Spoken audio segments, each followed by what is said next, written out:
नरगांव के बाहर एक पुरानी सड़क थी जहां सूरज ढलते ही कोई नहीं जाता था। लोग कहते थे कि वहां एक चुड़ैल भटकती है, उसके पांव उल्टे, बाल जमीन पर घिसटते हुए और आवाज रोते हुए बच्चे जैसी।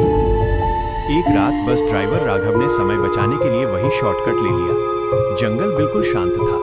तभी उसे सड़क किनारे एक सफेद साड़ी पहनी हुई औरत दिखी, बिल्कुल स्थिर। यहाँ तक कि हवा में भी उसके बाल नहीं हिल रहे थे।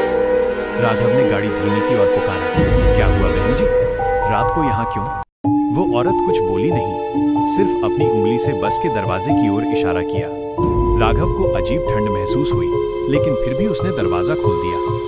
वो औरत धीरे धीरे बस में चढ़ी, बिना सीढ़ियां छुए, जैसे हवा में तैर रही हो। उसका सिर नीचे झुका हुआ, लंबे बाल कांप रहे थे, जैसे उनके अंदर कोई सांस ले रहा हो।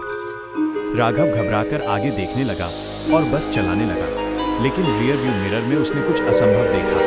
वो औरत अब सामने की सीट पर बैठी थी, जबकि बस में चढ़ते समय कोई आवाज ही नहीं आई थी। तभी वो फुसफुसाई, मुझे घर छोड़ दो। उसकी आवाज एक नहीं थी, वो बस की हर सीट, हर कोने से आती हुई लग रही थी, जैसे दर्जनों गले एक साथ बोल रहे हों। बस की लाइटें झपकी, इंजन खड़खड़ाया और अचानक पूरा वाहन अंधेरे में डूब गया। मिरर में राघव ने देखा, उसके बाल धीरे धीरे दो हिस्सों में बट रहे थे और बालों के पीछे से झांक रही थी खाली काली आंखों की गुफाएं, जिनमें कुछ भी नहीं था, सिर्फ गहरा अंधेरा। उसके उल्टे पांव उसकी ओर मुड़े, उसकी गर्दन लंबी होती गई, असामान्य रूप से खिंचकर राघव के बिल्कुल करीब पहुंच गई। राघव चिल्लाया और चलते हुए बस से कूद पड़ा।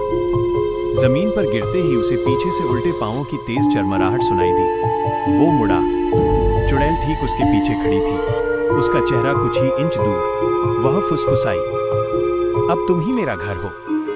अगली सुबह लोगों को बस सड़क किनारे बिल्कुल ठीक ठाक खड़ी मिली। चाबी अभी भी लगी थी, ड्राइवर की टोपी सीट पर पड़ी थी, लेकिन राघव गायब था सदा के लिए। अब उस सड़क पर हर रात एक नई बात देखी जाती है। बड़ के पेड़ के नीचे दो परछाइयां रहती हैं, एक चुड़ैल की और एक आदमी की जो उल्टा चलता है।